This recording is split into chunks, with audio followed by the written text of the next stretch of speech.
Di pedalaman hutan Kalimantan, di antara bisikan dedaunan dan nyanyian burung rimba, seorang pemuda Dayak sedang mengasah mandaunya dengan wajah muram.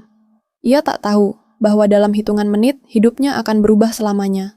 Sebuah suara lirih dari dalam gubuk, lemah, sakit, dan penuh luka, akan membuka pintu menuju rahasia kelam yang tersembunyi di balik nama pekerjaan di luar negeri.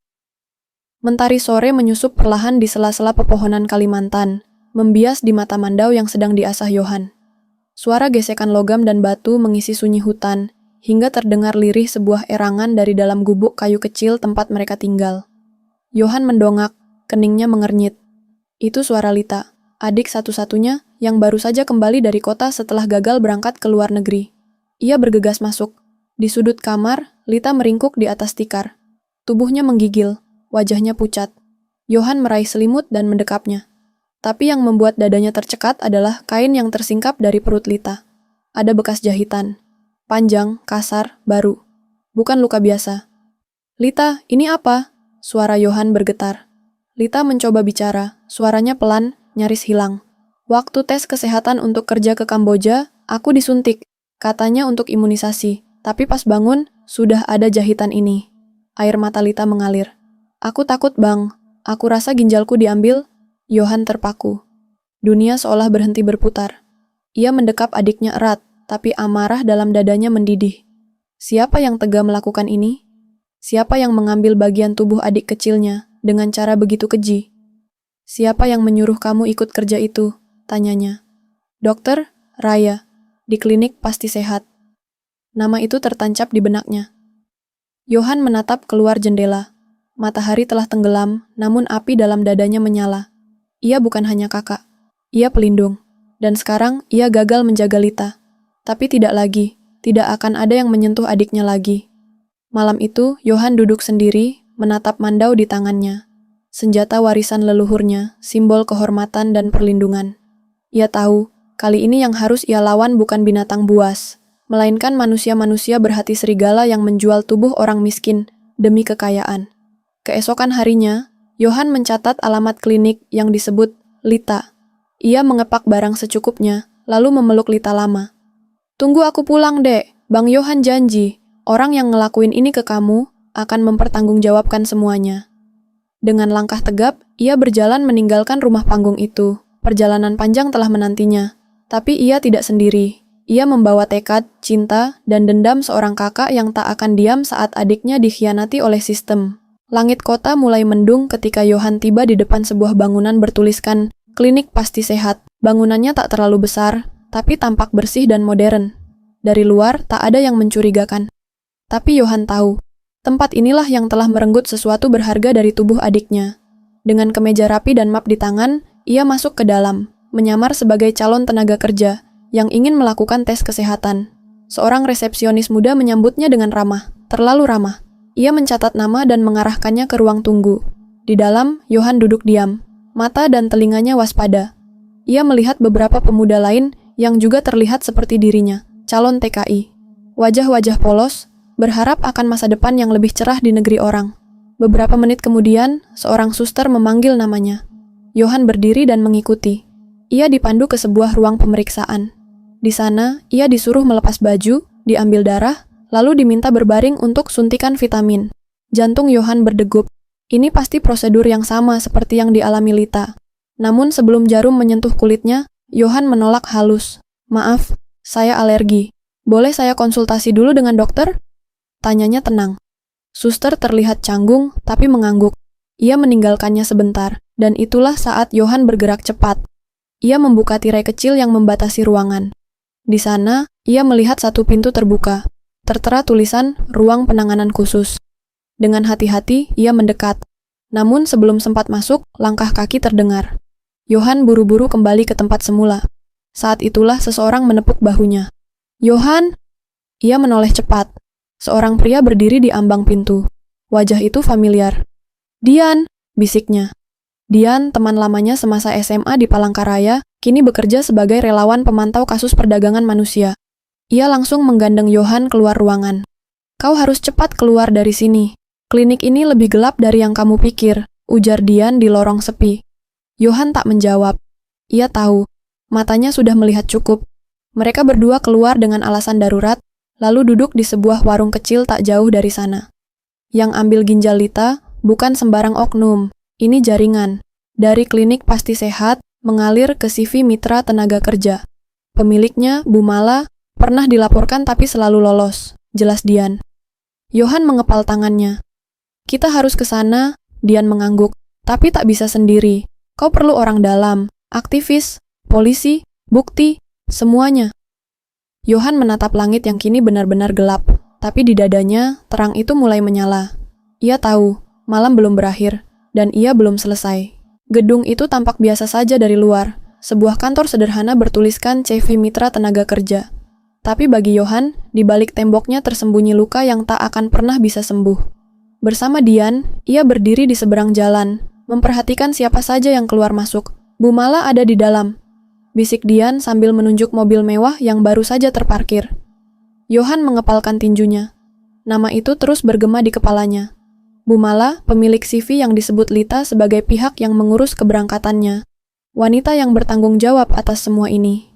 Namun mereka tak bisa gegabah. Mereka butuh dukungan lebih.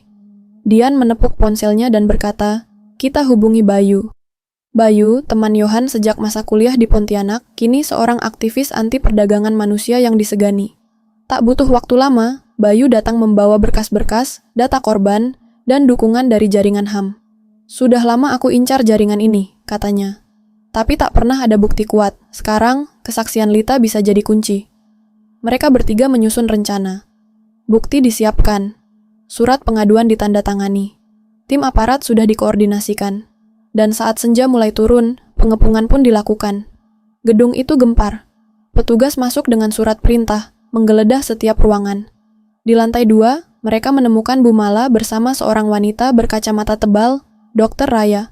Wajah Johan memerah saat melihat wanita itu. Ia hampir menerjang, tapi ditahan Bayu. Biar hukum yang bicara. Kedua wanita itu diborgol. Tapi saat diinterogasi, jawaban mereka mengguncang. Mereka hanyalah bagian kecil dari rantai panjang. Kami hanya kirim data dan hasil pemeriksaan medis, organ itu diterima di luar negeri, kata Dokter Raya lirih. Johan merasa dadanya sesak. Jadi, semua ini lebih besar dari yang ia duga. Jauh lebih dalam dari luka adiknya. Bayu mengangguk pelan. Kita belum selesai. Ini bukan sekadar agen. Ini sindikat internasional. Di ruang kantor itu, Johan berdiri mematung. Perjalanan ini belum mencapai ujung. Tapi kini, ia tidak sendiri. Ada Bayu, Dian, dan kebenaran yang mulai terbuka satu demi satu. Ia melirik map berisi data rumah sakit di Kamboja, tempat pengiriman organ terakhir. Kita ke sana, ucapnya mantap. Bayu tersenyum tipis. Kita akan runtuhkan semuanya, Yo, dari akar-akarnya.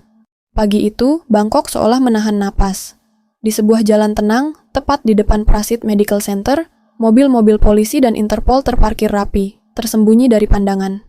Johan berdiri di antara Bayu, Feasna, dan 2 agen Interpol Thailand. Di tangannya tergenggam secarik kain kecil, ikat kepala khas Dayak dari kampung halamannya. Ia kenakan sebagai lambang kehormatan dan janji pada adiknya. Dokter Prasit biasa keluar pukul 9, bisik agen Interpol. Pukul 8.57. Waktu seakan melambat, dan ketika jam menunjukkan 09.01, seorang pria paruh baya bersetelan rapi melangkah keluar dari gedung. Senyumnya tenang, tapi dunia segera berubah baginya. Sekarang, teriak agen. Petugas menyerbu. Prasit sempat melawan dan berlari ke arah mobil, namun Johan yang lebih dulu menghadangnya. Tatapan mereka bertemu. Prasit mengenali Johan. Potret adiknya pernah ada di berkas mereka. Ia mencoba kabur, namun sebuah gerakan cepat dari Johan membuatnya terjatuh. Aku bukan aparat, ujar Johan dingin. Aku kakak dari anak yang kau sakiti. Prasit ditangkap dan langsung dibawa ke Kedutaan Indonesia untuk diekstradisi ke Jakarta. Hari itu, nama Prasit dan jaringan perdagangannya memenuhi berita internasional. Satu demi satu, korban mulai muncul dan bersuara. Beberapa bulan kemudian, di ruang sidang Pengadilan Negeri Jakarta, Johan duduk di bangku saksi. Di depannya berdiri Bu Mala, Dokter Raya, dan Prasit, semua dalam rompi tahanan. Saksi ahli dari Kamboja dan Thailand hadir. Bukti-bukti digital dan fisik tak terbantahkan. Hakim mengetukkan palu. Vonis dibacakan dengan tegas. Hukuman mati bagi ketiganya atas kejahatan kemanusiaan, perdagangan manusia, dan pencurian organ. Yohan tak bersorak, ia hanya menunduk. Bukan karena puas, tapi karena beban telah sedikit terangkat. Beberapa minggu kemudian, Yohan pulang ke Kalimantan. Lita menyambutnya di pelataran rumah. Luka di perutnya masih ada, tapi senyumnya telah kembali. Di bawah langit senja, Yohan duduk di samping Lita. Di tangannya, mandau yang dulu ia asah dengan penuh amarah. Kini ia letakkan dengan tenang di pangkuannya. "Kau tahu, Lit," katanya pelan, "kadang kita tak bisa melindungi orang yang kita sayang dari luka. Tapi kita bisa menebas jalur kegelapan agar tak ada lagi yang terluka seperti kamu." Lita menatapnya. Matanya berkaca-kaca. "Terima kasih, Kak. Bukan hanya untukku, tapi untuk semua yang diam-diam disakiti." Yohan menatap matahari yang perlahan tenggelam. Dalam diam, ia tahu, mandau yang ia bawa bukan sekadar senjata, tapi simbol perlawanan, keberanian, dan cinta tak bersyarat seorang kakak untuk adiknya. Ketika semua telah usai, ketika vonis telah dijatuhkan dan para pelaku kejahatan telah menerima hukuman mereka, Yohan tidak merasa dirinya sebagai pahlawan. Ia hanya seorang kakak yang tidak sempurna, tidak kuat setiap saat, tetapi memilih untuk berdiri saat dunia mencoba membuatnya jatuh. Di gubuk kecil tempat semuanya bermula, Yohan duduk bersama Lita di ambang pintu. Senja membasuh wajah mereka dalam warna emas yang hangat. Tidak banyak kata yang terucap, hanya angin yang membawa aroma tanah basah dan suara alam yang menyertai keheningan mereka. "Aku tidak pernah menyangka bisa kembali ke sini," bisik Yohan. "Dan aku tidak pernah menyangka bisa tetap hidup," jawab Lita lirih, menatap bekas jahitan di perutnya.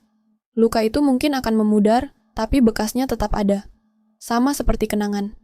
Namun dari luka itu, mereka belajar bahwa tidak semua tawaran indah membawa kebaikan, bahwa tidak semua manusia berhati manusiawi, dan bahwa keluarga, meski sederhana, jauh dari gemerlap kota dan hiruk-pikuk dunia, adalah satu-satunya tempat di mana cinta tidak pernah dijual atau dibeli. Kisah Yohan dan Lita adalah pengingat keras bagi kita semua. Di balik gencarnya tawaran pekerjaan ke luar negeri, terselip perangkap tak terlihat. Modus-modus kejahatan kini semakin rapi, semakin meyakinkan, bahkan seolah sah di mata hukum. Namun, tidak semua yang legal itu benar, dan tidak semua yang benar itu mudah dilihat. Maka waspadalah. Jangan butakan logika karena kebutuhan. Jangan lepaskan kehormatan karena impian. Periksa, cari tahu, dan lindungi diri sendiri, serta keluarga dari kejahatan yang tersembunyi di balik brosur manis dan senyum perekrut. Dan bagi siapapun yang pernah kehilangan, seperti Lita kehilangan sebagian tubuhnya, atau seperti Yohan kehilangan ketenangan jiwanya, percayalah bahwa dari kehilangan itu bisa tumbuh kekuatan. Kadang, luka adalah guru terbaik. Ia mungkin menyakitkan, tapi juga mengajari kita untuk tak lagi diam, untuk bangkit dan berkata, "Cukup, ini tidak boleh terjadi lagi." Yohan tidak mengejar balas dendam. Ia mengejar keadilan. Dan dalam keadilan itulah, banyak korban lain akhirnya ikut terselamatkan. Satu langkah berani bisa menyelamatkan ratusan langkah orang lain. Karena itu, jika hari ini kamu punya suara, gunakanlah. Jika kamu punya kekuatan, pakailah untuk melindungi, bukan melukai. Dan jika kamu punya kasih sayang, jangan sia-siakan. Itulah senjata paling tajam melawan kejahatan dunia. Di tangan Yohan, mandau bukan lagi alat untuk membunuh, tapi simbol dari keberanian hati yang memilih menebas sunyi, melawan kejahatan yang bersuara lembut dan membela yang tak mampu bersuara. Karena sejatinya, pahlawan bukan mereka yang kuat, tapi mereka yang memilih untuk tidak tinggal diam.